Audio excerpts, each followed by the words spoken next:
Hey, it's Joe and welcome back to Humanfluence.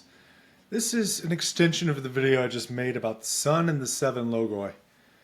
But we're going to talk about the personification of the planets, myth, archetypes, and spiritual truths. But before we dive in, I did talk about spirit over matter, the descent from the spiritual realm into this world of matter. And I do have a book, Spirit Over Matter. I'd like to read a page for you. I'm just going to pick one at random. You can find all my books on Amazon. Please grab one, leave a review. Solutions is 10% off for the holidays. Let's see here. Fall into matter is not the end of the story. While Adam and Eve are expelled from the garden, the path back to the divine is always open. The journey through the material world is one of remembering, of waking up to the spiritual truths that have been forgotten in the face of physical reality. By recognizing the illusions of the material world and the duality it presents, the soul can begin the journey back to unity with the divine. This journey is at the heart of many spiritual teachings, from the hero's journey in mythology to the quest for enlightenment in Eastern philosophies. Anyways, why would they personify the planets? We've delved into the seven logoi and the archetypes of the planets, uncovering their influence on our spiritual and material evolution. But these celestial bodies are more than abstract forces. They have been given faces, stories, and personalities, personified as gods and goddesses that embody their energies. As planetary deities, they offer profound insights into the principles they govern, serving as guides, teachers, and reflections of our own divine potential. So let's dive in. First, we have Mercury, the swiftest planet, personified as Hermes in Greek mythology and Mercurius in Roman tradition. Hermes is the messenger of the gods, a figure of intellect, wit, and cunning, who moves effortlessly between realms, divine, mortal, and even the underworld. His iconic winged sandals symbolize his speed, and his staff, the caduceus, represents duality and balance, often mistaken for the medical symbol today. Hermes embodies the energy of communication, adaptability, and intellectual agility. He's a trickster, reminding us that knowledge and cleverness can liberate or mislead. In esoteric traditions, Hermes is deeply tied to the Hermetic sciences, emphasizing principles like as above, so below, which connects the microcosm to the macrocosm. He is also linked to alchemy, where transformation of matter and of the self is key. Could Hermes' ability to navigate different realms represent our own need to balance the spiritual and the material worlds? Next we have Venus, glowing brightly in the sky, personified as Aphrodite in Greek mythology, and Venus in Roman lore. She is the goddess of love, beauty, and harmony, embodying the universal force of attraction, often depicted rising from the sea on a shell. Aphrodite symbolizes the divine origins of love and creativity. But her influence extends beyond romantic relationships. Venus governs aesthetics, art, and the search for balance in life. While Aphrodite's myths often involve passion and jealousy, they highlight the dual nature of love, its ability to inspire and to destroy.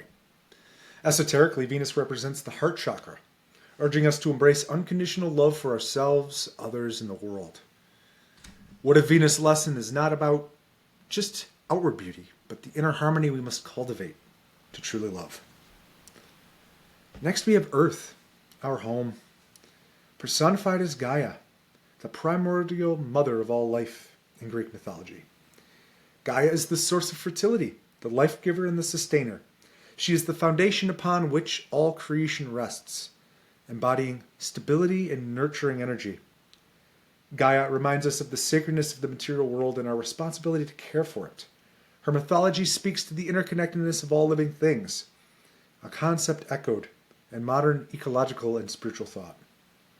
She's a reminder that while we may reach for the stars, our roots are firmly planted in the soil of the earth. Could Gaia's enduring presence be a call to remember that the spiritual and material are not separate, but part of a unified whole? Next we have Mars, fiery and assertive.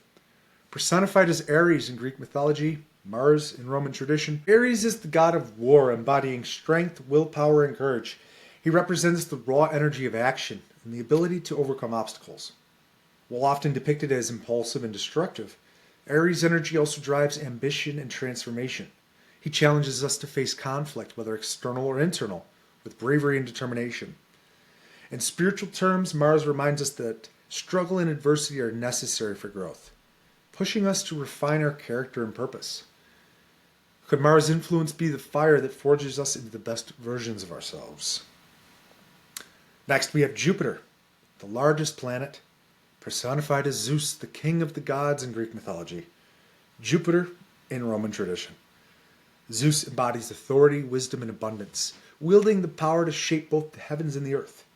His lightning bolt is a symbol of illumination, cutting through darkness with truth.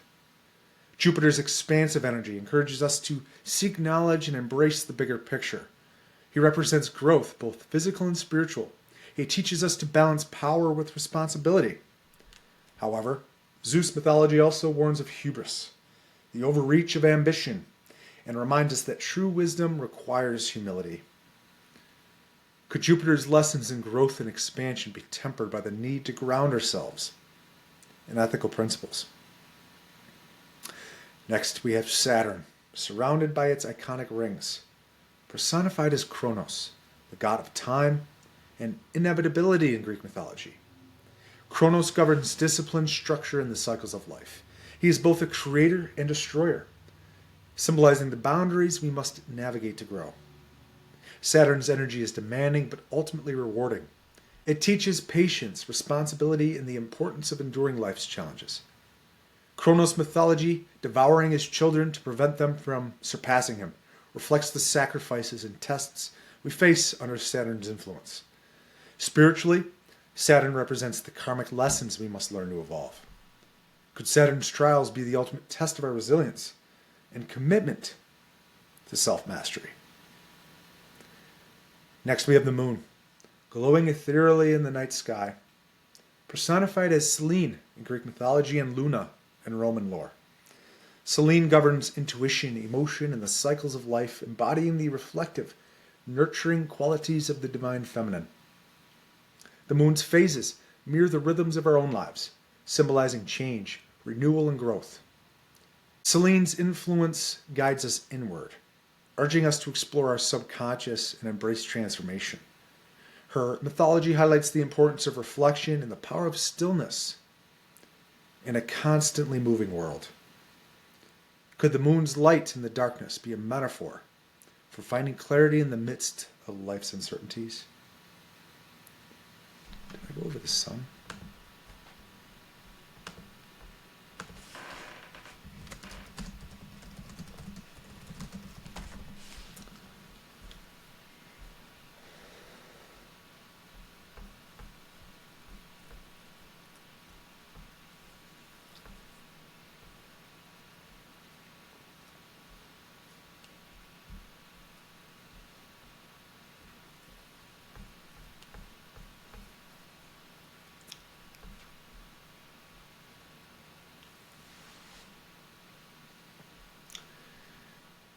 The personification of the planets connects us to the divine principles that shape the cosmos and our lives.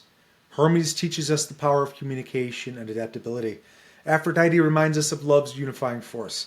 Gaia grounds us in the sacredness of the material world. Aries inspires courage and action. Zeus offers wisdom and growth. Cronos instills discipline and responsibility. And Selene guides us inward to explore our emotional and spiritual depths. These archetypes are not just figures of myth, they're reflections of the energies within us. By understanding and integrating their lessons, we can align more deeply with the cosmic order, using their wisdom to navigate life's challenges and opportunities. So, until next time, stay curious, stay questioning, and remember, when it comes to the stars, it's okay to be a little spaced out. Humanfluence,